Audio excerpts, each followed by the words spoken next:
السلام عليكم ورحمة الله وبركاته. الحمد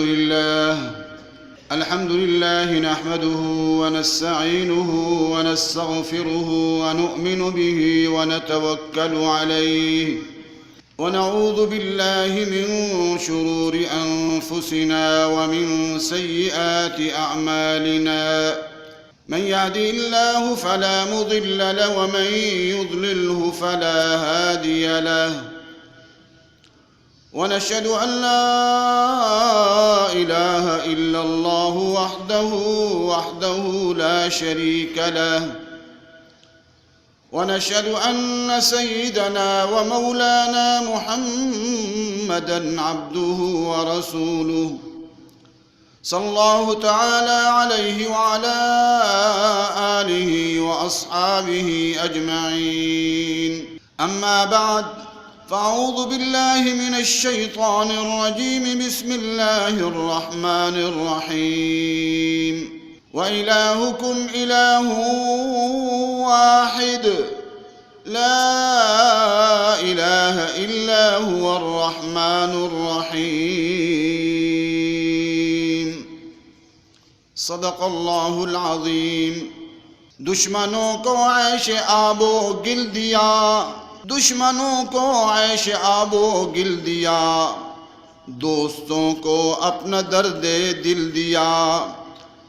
ان کو ساحل پہ بھی طغیانی ملی، ان کو ساحل پہ بھی طغیانی ملی، مجھ کو طوفانوں میں بھی ساحل دیا. تو اکیلا تیرے دشمن سینکڑوں یہ بھی نہ دیکھ، تو اکیلا تیرے دشمن سینکڑوں یہ بھی نہ دیکھ. قدرت حق پر نظر رکھ اپنی کمزوری نہ دیکھ. معزز سامعین، آج ایک طویل عرصے کے بعد لال مسجد میں حاضری ہوئی ہے. اللہ تبارک و تعالی نے قرآن مجید کے اندر بار بار اس بات کو اہمیت سے بیان کیا ہے کہ تمہارا الہ ایک الہ ہے. اصل میں ہر زمانے میں الہ بن جاتے ہیں، مختلف الہ بنتے ہیں، اور ان کو دعویٰ ہوتا ہے کہ ہم جیسا کوئی نہیں، ہماری طاقت جیسی طاقت کوئی نہیں. تو اللہ تبارک و تعالی ہمیں یہ سمجھا رہے بندو الہ ایک الہ ہے. وَإِلَٰهُكُمْ إِلَٰهٌ وَاحِدٌ. یہ افسر الہ نہیں، یہ حکمراں الہ نہیں، یہ وزراء اور یہ جرنیل الہ نہیں. الہ کون ہے؟ اللہ. وَإِلَٰهُكُمْ إِلَٰهٌ واحد لا الہ الا هو الرحمن الرحیم. اس کے علاوہ کوئی الہ نہیں ہے. وہ رحمان بھی ہے اور رحیم بھی ہے، بے حساب رحمتوں والا. یہاں تک کہ ظالم ہیں تو ان پر بھی ایک عرصے تک اپنی رحمت ہی کرتا ہے، شاید سنبھل جائیں. ایک طویل عرصے تک انہیں بھی کھلاتا پلاتا ہے.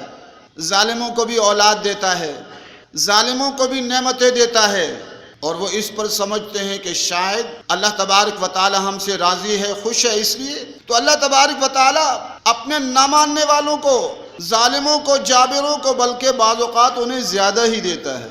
ولید ایک کافر تھا جس کا سورہ مدثر میں ذکر ہے.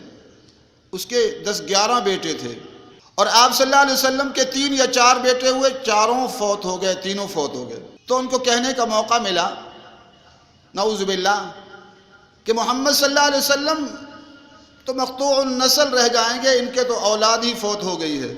اللہ تبارک و تعالی نے سورہ کوثر نازل کی. اِنَّا أَعْطَيْنَاكَ الْكَوْثَرَ.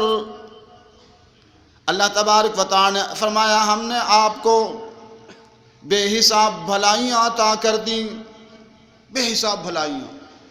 اور یہ آپ صلی اللہ علیہ وسلم کو بھی خطاب ہے، اور آپ کے نقش قدم پر چلنے والے ہر ایک کو خطاب ہو رہا ہے.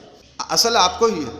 اِنَّا أَعْطَيْنَاكَ الْكَوْثَرَ فَصَلِّ لِرَبِّكَ وَانْحَرْ. اللہ تبارک و تعالیٰ کے لیے نماز پڑھیے، اور ساری قربانیوں کا محور اللہ ہونا چاہیے. دنیا کی خاطر، منصبوں کی خاطر، عہدوں کی خاطر قربانی نہیں ہونی چاہیے. جان بھی دینی ہے تو صرف اللہ تبارک و تعالیٰ کے لیے، دو ملک کے لیے نہیں. کہتے جی ہم ملک کے لیے جان دیں گے، وہ شہادت نہیں ہے۔ حضور صلی اللہ علیہ وسلم نے فرمایا کہ اگر پوچھا گیا یا رسول اللہ ایک آدمی ملک کے لیے عزت کے لیے کرتا ہے، تو فرمایا نہیں، جو لڑتا ہے من قاتل لتکون کلمۃ اللہ ہی العلیٰ، یہ ہے شہادت کا مقام۔ کس لیے لڑتا ہے؟ کہ اللہ کا دین سر بلند ہو جائے، پھر مارا جاتا ہے تو یہ کیا ہے؟ شہید ہے۔ وطن کے لیے، قوم کے لیے نہیں، یا بڑائی کے لیے، عزت کے لیے نہیں۔ من قاتل لتکون کلمۃ اللہ ہی العلیٰ۔ تو فرمایا ہم نے آپ کو خیر کثیر، بھلائیاں ہی بھلائیاں عطا کر دی، یہ آپ کو بھی خطاب ہے اور آپ کے نقش قدم پر اسوہ حسنہ پر چلنے والے ہر ایک کو خطاب ہے کہ ہم نے تمہیں بے حساب بھلائیاں دی۔ فصل لربک وانحر، رب کی نماز پڑھو اور قربانیاں کرو۔ ان شانئک ھو الابتر، فرمایا تمہارا دشمنی مختون نسل رہے گا، اس کی طاقت پر نہ جاؤ۔ یہ بڑے بڑے اس وقت کے سردار ابو جہل، عتبہ اور شیبہ اور ولید بڑے بڑے سردار تھے، لیکن کچھ عرصے میں نام و نشاں مٹ گیا۔ اور آج بھی ہم دیکھتے ہیں کہ جنہیں وہ مقطوع النسل کرنا چاہتے تھے، یعنی ہمیں چاہتے تھے ختم ہو جائیں، ان کا نام و نشاں مٹ جائے۔ لال مسجد جامعہ حفصہ کو ختم کر دیا، انہوں نے سمجھا بس اب یہ صفر پر پہنچے۔ آج الحمدللہ جامعہ حفصہ، پہلے جامعہ حفصہ سے کئی گنا زیادہ جامعہ حفصہ ہمارے بن چکے ہیں۔ حکومت نے نہیں بنا، اللہ نے بنوائے ہیں۔ حکومت سے تو ہماری جنگ ہے، لیکن اللہ نے بنوا دیے، اور آج الحمدللہ ہمارے شاگرد پاکستان سمیت پوری دنیا میں پھیل گئے اور شاگردائیں پھیل گئیں۔ تو اسی اللہ تعالیٰ فرما رہے ہیں ان شانئک ھو الابتر، اصل خطاب آقا سے ہے، اور جو آقا کے نقش قدم پر چلے گا، اللہ اس سے بھی کہہ رہے ہیں ارے تمہارا دشمن مقطوع النسل رہے گا۔ جنرل پرویز مشرف یہاں کہیں آ جائے، اسے لوگ جوتیاں ماریں گے، الحمدللہ ہم جہاں جاتے ہیں اللہ تعالیٰ عزت عطا فرماتا ہے۔ تو اللہ تبارک و تعالیٰ بتا رہے ہیں ارے محمد عربی صلی اللہ علیہ وسلم کے نقش قدم پر چلنے والو، تمہارا دشمن مقطوع النسل رہے گا، نام و نشاں مٹ جائے گا۔ اللہ والوں کی قبروں کو جا کر دیکھو، کتنے لوگ آ رہے ہیں۔ آقا نامدار جناب نبی اکرم صلی اللہ علیہ وسلم کی قبر اطہر کا نظارہ کرو، سبحان اللہ، کتنے لوگ سلام پڑھنے والے ہیں۔ تو دوستو، ماؤں بہنوں بیٹیوں، اگر چاہتے ہو رفعتیں حاصل کرنا چاہتے ہو تو محمد عربی صلی اللہ علیہ وسلم کے نقش قدم پر چلنا شروع کر دو، اسی میں عزت ہے۔ کل سے کئی بار ڈی سی صاحب بھی آئے اور افسران بھی آئے، ابھی آئیں گے بھی، سلسلہ جاری ہے۔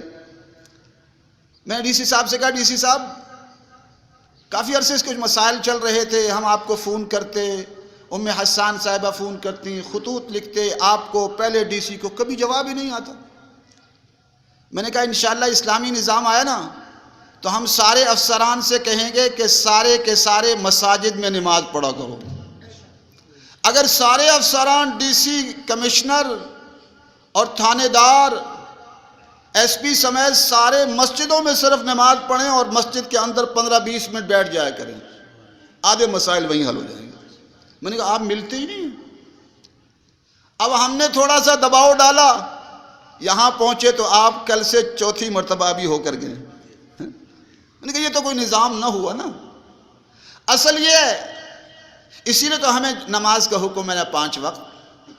اگر ساری عدلیہ، ساری فوج کے سربراہ، سارے اور افسران، کمشنر سارے کے سارے 5 وقت مسجدوں میں حاضر ہوں اور تھوڑی دیر کے لیے بیٹھ جایا کریں تو ہزاروں لاکھوں مسائل حل ہوں گے کہ نہیں ہوں گے؟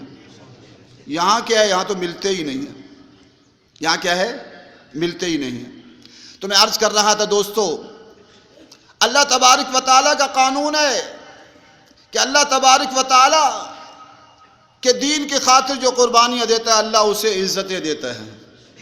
قرآن میں یہ بھی فرمایا وَرَفَعْنَا لَكَ ذِكْرَكَ، وَرَفَعْنَا لَكَ ذِكْرَكَ، یہ آقا کے لیے ہے، لیکن آقا کے غلاموں کے لیے بھی ہے جو آقا کے نقش قدم پر چلیں گے۔ جو آقا کے نقش قدم پر چلے گا، قربانیاں دے گا، آج اسامہ بن لادن کا نام پوری دنیا میں چمک رہا ہے کہ نہیں چمک رہا؟ ملا عمر کا نام پوری دنیا میں چمک رہا ہے کہ نہیں چمک رہا؟ افغانستان میں طالبان کو کہا دہشت گرد دہشت گرد دہشت گرد، ہمارے میڈیا نے بھی کہا اور ابھی تک بھی کہتے ہیں۔ جب وہ شہید ہو جائیں تو کہتے ہیں ہلاک۔ آج اللہ تعالیٰ نے ورفعنا لک ذکرک کر دیا ان کو، ہیں؟ آج آپ نے بھی تصویریں دیکھی ہوں گی کہ ایک طرف یہ پگڑیوں داڑھیوں والے بیٹھے ہیں اور دوسری طرف وہ چھلی چھلائی گنڈیریاں بیٹھی ہیں۔ اللہ تعالیٰ نے ورفعنا لک ذکرک کیا کہ نہیں کیا محمد عربی کے جانشینوں کو؟ ڈی سی صاحب آئے تو میں نے کہا ڈی سی صاحب، کہنے کہ جی آپ مجھ پر اعتماد کریں، آپ کے مسائل حل کریں گے۔ میں نے کہا آپ کر ہی نہیں سکتے۔ کہنے کیوں؟ میں نے کہا آپ بے بس ہیں۔ کہنے کہ کیوں بے بس ہیں؟ میں نے کہا جی آپ نیچے والوں کے لیے بڑی طاقت ہے، اوپر والوں کے سامنے آپ بے بس ہیں۔ کہنے لگے وہ کیسے؟ میں نے کہا جی آپ کو ایک آرڈر آ جائے کہ آپ ڈسمس، ختم، تو آپ کچھ کام کر سکتے ہیں؟ نہیں کر سکتے۔ ہمیں آپ 100 مرتبہ ڈسمس کر چکے ہیں، پھر بھی ہم ڈسمس نہیں ہو رہے، مسئلہ ہی بنائے کھڑے ہیں آپ کے لیے۔ اور والد صاحب رحمۃ اللہ علیہ کو ایک مرتبہ معطل کر دیا گیا، حضرت مولانا محمد عبداللہ غازی شہید کو۔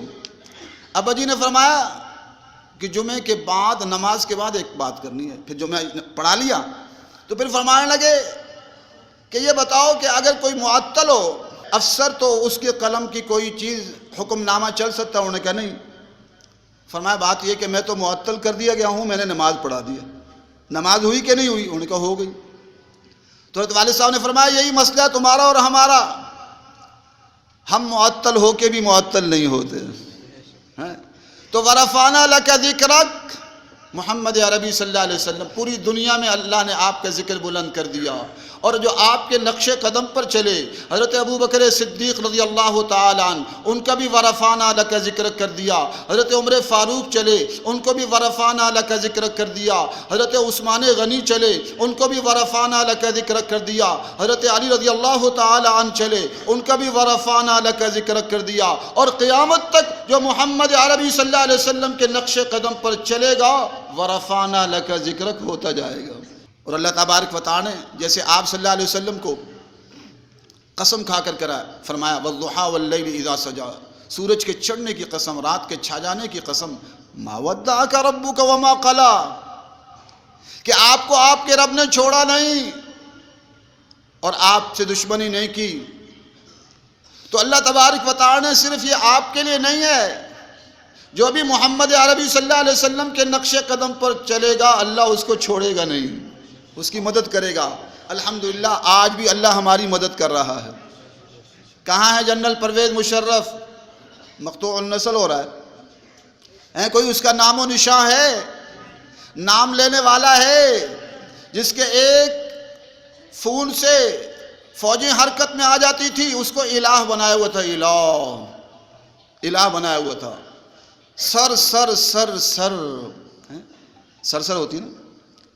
ہمیں میرے دوستو، افسرانوں، سر کے ساتھ نو سر کرنا بھی سیکھو، چونکہ الہ ایک الہ ہے۔ اور ہمیں حکم یہ کہ ہم قرآن و سنت کی روشنی میں بڑے کا حکم مانیں گے، شریعت کے مطابق حکم آئے گا تو یس سر کریں گے، ورنہ نو سر کریں گے۔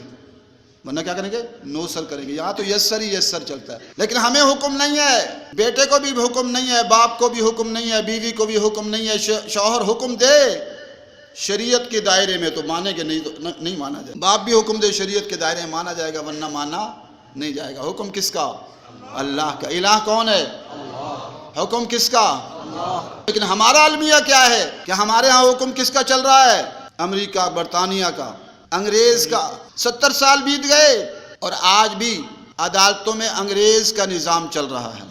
ابھی میں ڈی سی صاحب سے بھی کہا، بھی چند لمحے پہلے گئے، میں نے کہا جی قرآن و سنت نافذ کر دیں، قرآن و سنت کو نافذ کر دیں، آدھے سے زیادہ مسائل حل ہو جائیں گے۔ یہ عدلیہ کا کرپٹ نظام، عدلیہ کا کرپٹ نظام، یہ 70% مسائل کی جڑ ہے۔ وہاں آپ جاؤ تو کہیں گے جی وکیل کرو، اور وکیل سارے کے سارے، اکثریت 98% لٹیرے ہیں، کچھ اچھے ہیں وہ بھی ہیں، لوٹ مار کر رہے ہیں۔ شرابی آتا اس کا کیس بھی لڑیں گے، اس کو کہیں گے اس نے شراب نہیں پی، شراب نہیں بیچی۔ زانی کا کیس بھی لڑیں گے، قاتل کا کیس بھی لڑیں گے، بدماش کا کیس بھی لڑیں گے، جو شران لڑنا جائز نہیں ہے، دلائل دیں گے کہ کیے نہیں، ہمارا تو کچھ ہے ہی نہیں بیچارے، بڑا صاف ستھرا ہے۔ یہی عدالتوں میں کیس چلتے ہیں، 10 سال 20 سال کیس چلتے ہیں اور پھر کچھ بھی نہیں ہوتا۔ ہم تو کہتے ہیں اسلامی قوانین کو نافذ کرو۔ پاکستان اسلام کے لیے بنا تھا، کیا 70 سال میں یہاں قرآن و سنت کا نفاذ آیا ہے؟ نہیں آیا۔ 70 سال بیت گئے، کیا 70 سال میں ایک حد نافذ ہوئی ہے؟ ایک ڈاکو کو ہاتھ پاؤں کاٹنے کی سزا دی گئی ہے، ایک زانی کو سزا دی گئی ہے سنسار کرنے کی یا کوڑے مارنے کی، یا ایک شرابی کو کوڑے لگائے گئے ہیں؟ اللہ کے دیوانوں مستانوں کو تو بہت کوڑے لگائے جا رہے ہیں۔ اللہ کے دیوانوں مستانوں کو ہمارے کتنے اساتذہ، کتنے رشتہ دار، 10 11 12 رشتہ دار تو اٹھائے گئے، پوری رات مارا جاتا اللہ کی راہوں میں۔ لیکن بے حیائی، فحاشی اور یعنی عام ہے، اسے کوئی کچھ نہیں کہا جاتا۔ اس لیے ہم کہتے ہیں اللہ تبارک و تعالیٰ کے قوانین کو نافذ کرو، یہی سارے مسائل کا حل ہے۔ آج پورا ملک بے حیائی، فحاشی اور یعنی کی آماجگاہ بنا ہوا ہے۔ آج ہمارے فیصلے قرآن و سنت کی روشنی میں نہیں ہو رہے، افسران کی آراء کی روشنی میں ہو رہے۔ لال مسجد کا سانحہ بھی تب ہوا جب اگر قرآن و سنت کی روشنی میں فیصلے ہوتے تو ہمیں ایوارڈ ملتے۔ ہمیں اس وقت کہا گیا کہ آپ سختی کی رائے اختیار کر رہے ہیں۔ آج جن نے یہ باتیں کہی تھی، آج وہ سب سختی کی رائے اختیار کر رہے ہیں۔ اگر ہم کل غلط تھے تو آج آپ کیسے صحیح ہو گئے؟ غور کرنا۔ جو ہمیں کہتے تھے جی آپ بے حیائی، فحاشی کے خلاف کارروائی کر رہے ہیں، اب بعض علماء کے پیغام چل رہے ہیں، ہاں اگر بے حیائی، فحاشی دیکھو تو اس کو ہاتھ سے روکو۔ تو کل ہم جو آج یہ کہہ رہے تھے تو آپ کہتے تھے نہیں۔ آج الحمدللہ حق سچ کو ماننا پڑتا ہے۔ ہم یہ کہتے تھے یہ کرپٹ نظام ہے، آج سارے کہہ رہے ہیں کرپٹ نظام ہے۔ لیکن کچھ علماء سے اختلاف رائے ہے۔ بعض علماء کہتے ہیں جی ہم آئیں گے، اس حکومت کو ختم کر دیں گے جو جمہوریت کے ساتھ چلنے والے ہیں۔ تو سوال یہ ہے کہ جب یہ حکومت ختم ہو جائے گی تو پھر کیا ہوگا؟ انتخابات ہوں گے، تو انتخابات کے اندر تو سارا پیسہ چلتا ہے۔ قومی اسمبلی کے لیے 8 کروڑ کم از کم اور صوبائی کے لیے 4 کروڑ، تو یہ علماء بیچارے یہ تو لا نہیں سکتے، تو جیتیں گے کون؟ اب پیپل پارٹی کے ساتھ، مسلم لیگ کے ساتھ مل کر کہہ رہے ہیں ہم اسلام آباد میں ملین مارچ کریں گے۔ ہمارے بعض بزرگ کہہ رہے ہیں ان کی رائے، لیکن سوال یہ ہے ملین مارچ ہو گیا، موجودہ حکومت چلے گی، اب انتخابات ہوں گے تو پھر مذہبی تنظیمیں جیتیں گی، ان کے پاس پیسہ ہی نہیں بیچاروں کے پاس مدرسہ چلانے کا، پھر کون جیتے گا؟ پھر یہ جیتیں گے، پھر ان کو ہٹاؤ۔ یعنی 70 سال سے یہی ہے، ایک جماعت کو لاتے ہیں پھر اس کو ہٹاتے ہیں، پھر لاتے ہیں پھر اس کو ہٹاتے ہیں، پھر لاتے ہیں پھر اس کو ہٹاتے ہیں۔ تو کیوں نہیں ایک کام کرو؟ میں بزرگوں سے گزارش کرتا ہوں اسلامی نظام کی کوشش کرو، کہو ہمیں نہیں چاہیے حکومت، نہیں چاہیے کرسی، ہمیں کچھ نہیں چاہیے، ہمیں رب کی زمین پر رب کا نظام چاہیے۔ ہمیں عدالتوں میں قرآن و سنت کا نفاذ چاہیے، ہمیں واقعی معنوں میں مدینہ کی ریاست چاہیے، ہمیں مدارس دینیہ ہم چاہتے ہیں کہ حکومت بنانے والی بنے۔ ابھی مجھے کسی نے پرچی بھیجی کہ ہمارا ایک کالج ہے، اس کے لیے 9000 کنال جگہ ہے۔ کتنی جگہ ہے؟ 9000 کنال۔ اور قائد اعظم یونیورسٹی کے بارے میں مجھے کسی نے بتایا 1700 ایکڑ جگہ ہے۔ تو یونیورسٹیوں کے لیے ہزاروں کنال جگہ، اور مدرسوں کے لیے بخیل ہیں، مدرسوں کے لیے جگہ دینے کو تیار نہیں ہیں۔ آج تک اپنی خوشی سے انہوں نے کوئی مدرسے کی زمین دی ہو نہیں دی۔ اسلام آباد میں جتنے مدرسے بنے زبردستی بنے، بعد میں کچھ ریگولر ہو گئے، کچھ نہیں ہوئے۔ اسی کو پرویز مشرف نے کہا تھا سب کو گرانا ہے۔ آج تک پاکستان میں دینی مدارس کے ساتھ سوتیلی ماں کا سلوک کیا گیا۔ اتنے مظالم تو ہندوستان میں نہیں ہیں جو پاکستان میں ہو رہے ہیں۔ اس لیے ہم گزارش کرتے ہیں آپ اپنی اداؤں پر غور کریں۔ ہم عرض کرتے ہیں تو آپ ناراض ہوتے ہیں۔ ثانیہ لال مسجد کو اور جامعہ حفصہ کو 11 سال بیت گئے۔ قاضی سپریم کورٹ نے فیصلہ سنا دیا تھا کہ جی ان کو مدرسہ بنا کر دیا جائے، دیت بھی دی جائے، گیس کے بل بھی دی جائیں اور تنخواہیں بھی دی جائیں۔ 11 سال سے لیت و لال کا شکار ہیں۔ جب ہم کہتے ہیں ابھی حالات خراب ہیں، کچھ اچھے حالات ہو جائیں مولوی صاحب ہم کریں گے، ہمارے پاس پیسے ہی نہیں ہیں۔ حالانکہ اربوں خربوں روپے بے حیائی، فحاشی، عریانی پر لگا دیے جاتے ہیں۔ اس لیے ہم نے انشاءاللہ اب بیڑا اٹھایا کہ ہم جامعہ حفصہ خود بنائیں گے انشاءاللہ۔ جامعہ حفصہ خود بنائیں گے۔ ہم نے آج ان سے کل ہم نے کہا چلو، وہ بہت اصرار کر رہے تھے، دیکھیں جی یہاں آپ نہ بنائیں کچھ میں نے کہا جی پھر وہاں بنانے دے جہاں زمین دی ہے۔ کہتے ہیں وہاں حساس ادارے ہیں، کہتے ہیں ان کو ہمارے ساتھ نہ بٹھاؤ، یہ بھی حساس، ہم بھی حساس۔ میں نے کہا کیا لال مسجد والے بھی تو حساس ہیں؟ تو میں نے کہا پھر ہمیں یہاں بنانے دو، یہاں تو حساس نہیں ہے، ہم تو ہر جگہ ہی حساس ہیں، جہاں بھی ہوں گے حساس ہیں۔ اس لیے جو نظام کے خلاف بات کرتا ہے، ہم یہ کہتے ہیں یہ جمہوری نظام غلط نظام ہے، جمہوریت کفریہ نظام ہے۔ جو عالم کہتا ہے جمہوریت اسلامی ہے، میں اس کو مناظرے کا، مباہلے کا چیلنج دیتا ہوں۔ جمہوریت کے ذریعے سے ایک گھر نہیں چل سکتا، ایک گھر، جمہوریت کے ذریعے سے ایک چھوٹا ادارہ نہیں چل سکتا۔ آپ ایک چھوٹے سے ادارے میں یہ کریں کہ مختلف ذہن کے لوگ لے آئیں۔ آپ 10 آدمی ہیں نا، اس میں ایک شیعہ رکھ لیں، ایک بریلوی رکھ لیں، ایک ملحد رکھ لیں، ایک سیکولر رکھ لیں، ایک دیوبندی رکھ لیں، اور وہ میٹنگ کیا کریں کہ ہم نے کیسے کام چلانا ہے۔ کام چلے گا؟ ایک چاہتا ہے پردہ ہونا چاہیے، ایک کہتا ہے پردہ نہیں ہونا چاہیے، دونوں مشورہ کر رہے ہیں بیٹھ کے، بتاؤ معاملہ چلے گا؟ اور پھر رہی صحیح کسر وہاں لڑکیاں جو بیٹھی ہوئی ہیں انہوں نے پوری کر دی۔ میں علماء سے کہتا ہوں خدا کے لیے اس پر تو آواز اٹھاؤ۔ آپ سچ بتائیے کہ آپ کے ساتھ ایک بنی سوری لڑکی بیٹھ جائے آ کر، تو آپ وہاں مشورہ کرو گے؟ کچھ ذہن میں کچھ آئے گا؟ اب وہاں لڑکیاں بیٹھی ہوئی ہیں بنی سوری، یہ قومی اسمبلی، یہ صوبائی اسمبلی، یہ سینٹ، یہ صدر، یہ وزیر اعظم ہاؤس، یہ سارے ہماری قوم پر بوجھ ہیں اربوں خربوں روپے کا۔ مدینہ منورہ میں صدر ہاؤس تھا؟ مدینہ منورہ میں صدر ہاؤس تھا؟ وزیر اعظم ہاؤس، قومی assembly, opposition leader, opposition leader تھا؟ وہاں سادہ گھر تھے، وہ مسجدوں میں بیٹھ کر پوری دنیا کے فیصلے کرتے تھے۔ حضرت عمر مسجد میں بیٹھ کر آدھی دنیا پر حکومت کرتے تھے اور کچے گھر سے پوری دنیا کا نظام چلاتے تھے۔ آج صدر ہاؤس کا خرچہ نکالو، اربوں روپے کا ہے، اربوں روپے کا۔ لیکن آپ میں سے کوئی مجھے بتا دے صدر ہاؤس کا فائدہ کیا ہے قوم کو؟ مجھے تو آج تک سمجھ نہیں آیا۔ میں نے کتنوں سے پوچھا، یہ جو صدر ہاؤس میں ایک پورا لاؤ لشکر بیٹھا ہوا ہے، چلو میڈیا پر بتا دو، قوم کو بتاؤ جو اربوں خربوں روپے مہینے کا خرچ ہو رہا ہے اس کا فائدہ کیا ہے؟ کچھ بھی فائدہ نہیں۔ اسلام میں یہ کچھ نہیں ہے۔ اسلام میں شورائی نظام ہے، شورا میں سب ہم ذہن اور ہم فکر ہوتے ہیں جو قرآن و سنت کی روشنی میں فیصلہ کرتے ہیں۔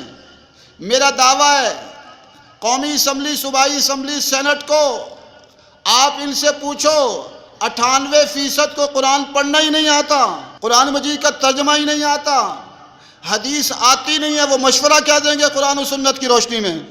قرآن و سنت کی روشنی میں وہ مشورہ دے سکتے ہیں؟ اسے ہم کہتے ہیں آؤ پاکستان کے مسائل کا واحد حل یہ قرآن و سنت کو نافذ کرو، اور انتخاب کرنا ہے تو انتخاب مسجدوں سے کرو کہ نمازی آئیں گے، اور شرط ہو کہ جو نمازی ہوگا، پرہیزگار ہوگا، متقی ہوگا، قرآن و سنت کو جاننے والا ہوگا، قرآن مجید کا ترجمہ تفسیر آتی ہوگی، حدیث پاک آتی ہوگی، ترجمہ آتا ہوگا، وہ ممبر بن سکتا ہے، تاکہ مسائل تو وہی مرتب کریں گے نا۔ اب وہ لوگ جو میں قل هو اللہ احد پڑھنی نہیں آتی، نماز آتی نہیں ہے، وہ قوم کے فیصلے کر رہے ہیں۔ وہ کہاں قوم کے فیصلے کر رہے ہیں؟ ساری لوٹ مار کر رہے ہیں۔ ہم جو بات کہتے تھے یہ سب لوٹ مار ہے، اب واضح ہو رہا ہے کہ نہیں لوٹ مار؟ اب کہتے ہیں نواز شریف لوٹ مار کر کے لوٹ مار کی ہے اور زرداری نے کی ہے، تو یہ تمہیں 10 15 25 30 سال جو قوم کی لوٹ مار تھی تمہیں عقل نہیں آئی؟ جو ہم بات کہتے تھے یہ سب لوٹ مار ہے، آج عقل میں آ رہی ہے؟ اور جو اب لوٹ مار کر رہے ہیں ان کے بعد میں پتہ چلے گا۔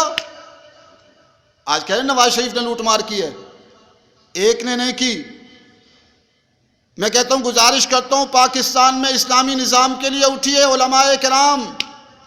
ہم نے حکومت ہٹانی ہے، ملین مارچ کرنا ہے، پھر حکومت دوبارہ کیسے لانی ہے؟ اسی انگریز کے نظام کی ترتیب پر اربوں کھربوں روپیہ خرچ کرنا ہے، جس میں علماء بیچارے آ ہی نہیں سکتے.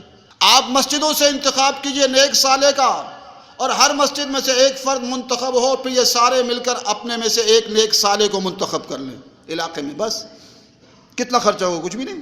اور شورا بنائی جائے اور کہا جائے کہ 3 کمرے سے بڑے 3-4 کمرے سے بڑے مکان میں کوئی نہیں رہے گا، اور شورا کے ممبر کی جو تنخواہ ہوگی وہ 15,000 مزدور کی تنخواہ ہوگی. بس کوئی رہے گا؟ یہ سب بھاگ جائیں گے، یہ سب بھاگ جائیں گے، کوئی اچھے لوگ رہیں گے. بس یہاں تعیش ہے، یہاں تو سارے لوٹ مار کے جذبے سے آتے ہیں. یہ جو قومی اسمبلی صوبائی اسمبلی کے کروڑوں روپے لگاتے ہیں، یہ کوئی قوم کی خاطر لگاتے ہیں؟ وہ قوم کو تو 1 روپیہ نہیں دیتے، لوٹتے ہیں. وہ تو کہتے ہیں 4 کروڑ لگائیں، 8 کروڑ لینا ہے، 8 کروڑ لگائیں تو اس سے ڈبل لینا ہے. اسے خدا کے لیے آپ رحم کیجئے اور اس ملک کے اندر قرآن و سنت کو نافذ کیجئے. چاہیے تو یہ تھا ہمارا میڈیا بتاتا. میں نے ایک چھوٹا سا رسالہ لکھا ہے. میں نے وضو کے فوائد جمع کرنے شروع کیے تو 2-3 دن میں 250 طبی فوائد جمع ہو گئے. 250 فوائد وضو کے، صرف نماز کے سینکڑوں فوائد، نماز باجماعت کے سینکڑوں فوائد. اس میں بھی میں نے کچھ 25, 30, 40, 50 لکھے ہیں. ارے پورے دین پر چلیں گے کتنا فائدہ ہوگا؟ ہم نے تو یہ غیروں کو بتانا تھا. ہمارا میڈیا فحاشی دکھاتا ہے، عریانی دکھاتا ہے، بے حیائی دکھاتا ہے. علماء کہیں یہ غلط ہے، یہ نہیں ہونا چاہیے. آپ انتہا پسند کیوں کہہ رہے ہیں؟ لال مسجد والوں پر الزام کیا تھا؟ وہ یہی کہتے تھے نا، قرآن و سنت کو نافذ کرو، فحاشی عریانی کا خاتمہ کرو. آج اس نظام سے پوری قوم تنگ ہو گئی ہے، سارے کے سارے اس نظام سے تنگ ہیں، اور سارے اس نظام کے خلاف کھڑے ہو رہے ہیں. بلوچ، مہاجر، کشمیری، سندھی، پٹھان، مذہبی تنظیمیں، سیاسی تنظیمیں، ساری کی ساری اس نظام کے خلاف ہو چکی ہیں. یعنی تنگ ہے اس نظام سے، ہر کوئی تحریکیں چلا رہا ہے. اس لیے ہم گزارش کریں گے حکومت سے کہ ہمارا مطالبہ ہے، اور وہ ہمارا مطالبہ قرآن و سنت کی روشنی میں بھی ہے، اور تم نے جو اپنے آئین بنائے ہیں غیروں کے، ان آئین کی روشنی میں بھی ہے کہ اس میں لکھا تھا کہ جب مولانا صاحب آئیں گے تو وہ خطیب ہوں گے، مجھے آپ کی تنخواہ نہیں چاہیے، آپ کی تنخواہ آپ کو مبارک. میں آؤں گا کبھی کبھی، میں چاہتا ہوں آؤں، جمعہ پڑھوں، میرا حق ہے. اور ساتھ ساتھ جامع حفصہ ہم یہاں بحالی چاہتے ہیں، اور انشاءاللہ خود تعمیر کریں گے، خود تعمیر کریں گے. ہماری طالبات بھی پہنچ چکی ہیں ماشاءاللہ، ہماری طالبات رات پہر بھی دیتی رہی ماشاءاللہ، اور عوام بھی انشاءاللہ تعاون کرے گی. جامع حفصہ ہم پر قرض ہے. کل ایک دوست آئے، کل بہت سارے فون آئے، مولانا آپ نرمی کریں، نرمی کریں، نرمی کریں. میں نے کہا جی 11 سال نرمی کیے، جامع حفصہ بن گیا؟ کیا اس شہداء ہم سے نہیں پوچھیں گے؟ میں نے کہا میں نے تو کوشش کی، الحمدللہ جامع حفصہ جس نہج پر تھا اس سے کئی گنا اوپر پہنچا ہے، لیکن یہاں نہیں پہنچا. آپ جو اس علاقے کے لوگ ہیں، آپ نے کیا کیا؟ ہر ایک نے جواب دینا ہے، اور حکومت نے بھی جواب دینا ہے. میں نے تو کوشش کی الحمدللہ، اللہ مجھے انشاءاللہ اجر دے گا. آپ کی بھی ذمہ داری ہے کہ نہیں؟ اللہ قیامت کے دن پوچھے گا، ایک جامع حفصہ شہید ہوا تھا، کیا کیا؟ میں نے کہا میں 11 سال پہلے گزر گئے، میں نے اس لیے ارادہ کر لیا کہ میں اب ویسے ہی 60 سال کی عمر کو پہنچ چکا ہوں، ویسے ہی مرنا ہی ہے. کہنے لگی جی حالات بگڑ جائیں گے، فوج پولیس اور وہ تو ایجنسیوں والے تو بڑا سخت رویہ ہے. میں نے کہا تو کیا کریں گے؟ شہید کریں گے. الحمدللہ اسی کے لیے تو ہم چاہتے ہیں ہمیں شہید کریں. بات یہ، اس سے مت ڈراؤ، مسئلے کے حل کی طرف آؤ. مسئلے کا حل یہ ہے کہ سپریم کورٹ نے فیصلہ کیا تھا مدرسہ تعمیر کر کے دو، اور سپریم کورٹ سے پہلے فیصلہ ہے میرے رب کے قرآن کا. قرآن و سنت کہتی ہے کہ مدارس دینیہ قائم کرو. تمہاری ذمہ داری تھی، تم نے نہیں کی، الحمدللہ ہم نے کی، اور ہم پھر بھی کریں گے انشاءاللہ، پھر بھی کریں گے. جامع حفصہ بنے گا انشاءاللہ.